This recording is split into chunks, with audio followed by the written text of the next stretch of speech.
Howdy and welcome back to the Alankumar channel. Hope you're doing well. Come on in and put on your hard hats because today we're talking about some jobs with some serious workplace accidents. I kind of wanted to do this video because I saw a TikTok asking comments about, hey, what was the worst workplace accident you've seen? And one of them was just like, we had a guy get crushed by a concrete wall and we had to lift it up and put a hard hat on him so his family would get benefits. And that led me down this rabbit hole of, okay, well, what else has capitalism wrought on the average common man? So buckle in because today we're going to be talking about some of the most disturbing workplace accidents. Ever since the dawn of time, humans have been organizing and working in shared spaces, many times alongside dangerous tools and hazards alike. But whether it's building structures of marble or just everyday tasks, the hidden dangers of the workplace are nothing to scoff at. In ancient Egypt, workers were always afflicted with something or another. For the laborers constructing the pyramids, it was believed that many of them damaged their spines as well as broke their feet from the constant lifting and dropping of the heavy stones. Zahi Hawass, an Egyptian archaeologist who excavated one of the workers' burial sites, said, quote, "Most of the workers' skeletons had abnormal bony outgrowths known as osteophytes, which are caused by chronic heavy labor. These osteophytes, or bone spurs, are a natural byproduct of your body healing damaged tissue around your bones and joints." Hawass suggested that the constant everyday wear and tear of the workers caused repeat trauma and, as a result, deformed many of their bones. On average, many of the laborers during this time did not live past 35, and, in Hawass's words, quote, "They worked themselves to death." And while we haven't found any written records of major incidents just yet, it's not outside of the realm of possibility for a worker to have been crushed by a falling 2-ton limestone block. With this in mind, you may think it'd be better for you to be a servant to a rich and powerful pharaoh, rather than working out in the harsh Egyptian sun with scorpions and stones alike. But what if I told you that too had its own risks? See, the ancient Egyptians believed that what you were buried with traveled with you to the afterlife. So many tombs are filled with treasures and games and food, but also people. When the pharaoh passes, you as their loyal servant would be placed into their tomb. Aw man, so they'll kill me and place me in a dusty old room? That's lame. No. They would bury you alive. See, it was common for the pharaoh's servants, spouses, and concubines to be immured with the ruler so that they could accompany their lord into the afterlife. This would leave those poor souls buried for hours, slowly running out of breath until they finally succumbed. And you may say, okay, so I won't be a servant or a laborer, I can be a scribe. And to that I say, well, many of the scribes had problems of their own. According to a paper published in 2024, even ancient scribes were said to have occupational risks such as arthritis and spinal problems. If you thought your tech hump was bad in your corporate job, try sitting on the ground hunched over a clay tablet all day. Additionally, the pens that were used by the scribes were reeds from grass-like plants called rush, which oftentimes required the scribes to chew on the ends to form a writable point. This constant chewing eventually led to osteoarthritis of the temporal mandibular joint, or the TMJ.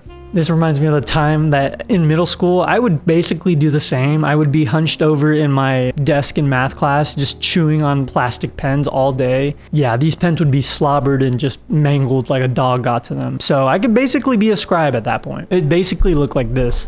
I was quite an interesting kid. But all these injuries are tame compared to the horrifying incidents that took place during the unfettered industrial eras of the US and the UK. Perhaps the most notable workplace accident from this time period was Phineas Gage, an American railroad construction foreman who had a 3-foot, 13-pound tamping iron impale his head during the preparation of railroads in the Northeast. Phineas and other workers were located just south of Cavendish, Vermont, where they were tasked with manually drilling holes into rock beds alongside where the construction of the railroad tracks would be. They would then load these holes with blasting powder and tamp them down with a long metal iron. Once tamped, the workers would then affix a fuse to the hole and detonate the rock from a safe distance. It was believed that Gage was in the midst of tamping when an accidental spark ignited the blasting powder and sent the 13-pound javelin through his lower cheek, passing just behind his left eye and into his frontal lobe. According to the reports given by the other workers, Gage fell onto his back and convulsed, but spoke within a few minutes. Gage was so much so alright that he even was able to walk a little with no assistance. He also sat upright on his cart ride back to the nearest town. Dude, how do you... How do you even get up from that? Like, that's crazy. The dude got lobotomized. He got like this whole left side of his face just impaled and he still got up. Like, it's crazy to think that like old people now, you know, they get like one fall and then they're pretty much like bedridden or whatever. And it's like, this guy got his whole fucking left side of his brain blown up and he's still going around. Like, crazy to think about. Once back in town, physicians John Martin Harlow and Edward H. Williams carefully dressed Gage. They shaved bits of his protruding skull, coagulated blood, and detached brain matter. They then lightly bandaged Gage and left him to rest upright. For the next 12 days, Gage would be partially comatose. Quote, seldom speaking unless spoken to, and then only answering in monosyllables. It was said that when he did speak, his breath smelled of death. Oh my god, dude. I can imagine just the rankness his breath would have been like. Like, I get, okay, maybe this is TMI. I get tonsil stones, and whenever those motherfuckers come out and I smell that, holy shit, it smells like something died in my mouth. And I can't imagine like having the whole abscess within your mouth and jaw, leaking brain fluid and whatever. The human body is crazy. Despite this, Gage was able to make a recovery, and 10 weeks later after the accident, Gage was able to return to his parents' home. The accident did leave Gage with complete blindness in his left eye and with ptosis, or the drooping of the eyelid. For the next 11 years, Gage would find work caring for horses and even driving a stagecoach in the country of Chile. But all that would come to an end when the seizures that he began to have sporadically increased in frequency. And on May 21st, 1860, Gage would pass away from a severe episode of multiple convulsions. He was buried in San Francisco's Lone Mountain Cemetery, and Gage's strange tale is remembered throughout the decades. God, it's so crazy because I think I saw a picture of him where he has the like iron like right beside him, and that thing is like crazy to look at, and just like, yeah, dude, this is the thing that freaking like took out my left side here. I don't know if it was actually like, I guess Gage was still of well mind if he was able to like have a job and, you know, do stuff, but it's just crazy to think about. Yeah, I don't know. While Gage's misfortunes happened in rural Vermont, the cities were no safer. In Manhattan, a borough of New York City, one of the deadliest factory fires occurred, claiming the lives of 146 workers. This is, of course, the Triangle Shirtwaist Factory Fire. The garment factory, which manufactured women's blouses or shirtwaists, was located on floors 8, 9, and 10 of the Ash Building. Most of the workers within the factory were mostly young immigrant women, ranging in age from 45 to as young as 14. The workers' conditions in the factory were said to have been a true sweatshop, with the women being cramped in lines of sewing machines, working 52-hour work weeks, and being paid very little. It was said that the owners of the factory, Max Blank and Isaac Harris, preferred to hire these immigrant women over men because they would work for less and were less likely to unionize against them. Basically, these guys were pieces of shit. Honestly, like, they were just exploitative, right? So yeah, these guys are just horrible. According to Matthew Lifflander, a writer for the New York Archives magazine, quote, they would earn between $7 and $12 a week, which would be an equivalent of $242 to $415 a week in 2025 currency. These women were exploited so much that even the stairwells and emergency exits were locked to prevent unauthorized breaks and quote-unquote thefts. And this would be the tragic detail that sealed the horrible fate of these poor garment workers. Because on the afternoon of Saturday, March 25th, 1911, either through the heat of the machines or a discarded match, a fire started in the scrap bin of one of the cutter tables. The fire quickly took, as there was an excess of clothing scraps littering the entire factory floor. Bystanders quickly noticed the smoke and rushed to alert authorities, and many of the workers were able to escape with minor injuries. However, not everyone was lucky. Since the owners locked the stairwells, there was still a significant portion of workers unable to escape the roaring inferno. Many of the workers trapped passed away from the emulating heat and asphyxiation. Those who did not smashed windows and jumped from the 10th story desperate to escape the flames. And they did not survive either. It's always a sad day when like corporate greed is the direct like reason why people lose their life. Like, oh well, we're just not gonna have safety regulations, or we're just gonna skirt by and we're gonna just do however we do it. And it's like, okay, well now you just killed 100 people. Like, what?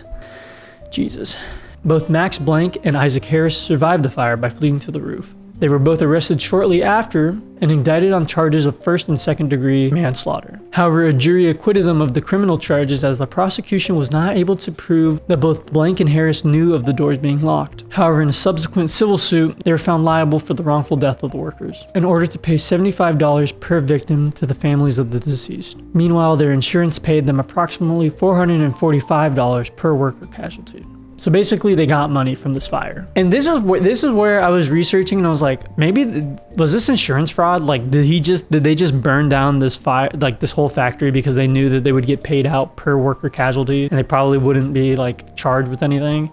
Like that's where it started to click in my mind, like, okay, maybe this was just like set up, right? So well, I don't know. I mean, these guys are dead, so allegedly it doesn't matter, whatever the fuck, but interesting to think about. Also, the fact that they were acquitted though on manslaughter charges, like that's insane to me. Like, you know, like Lord forbid if I was judge, jury, and executioner, they would have gotten one of these. Oh my gosh, dude. Like vigilante justice, I would think would have happened.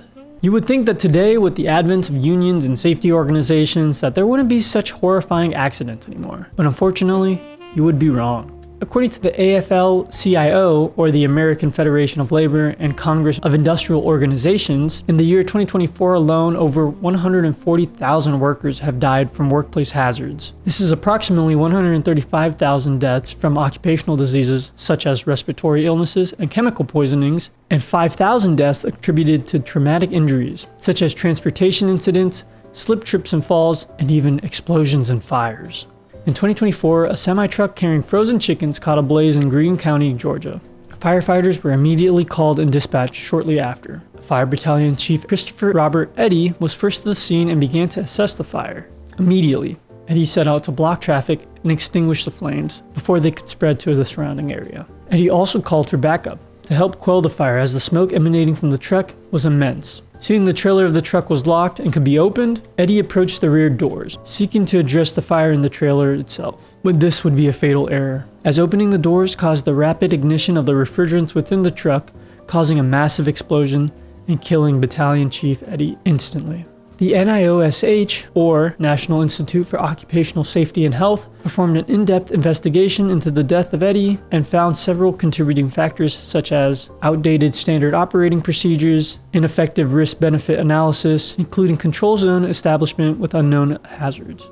They recommended that fire service training should provide insight and education towards commonly unrecognized pressure vessels in the form of intermodal freight trailers and mixed cargo trailers. Eddy is survived by his wife, son, and parents, and is a true testament to the bravery of firefighters everywhere.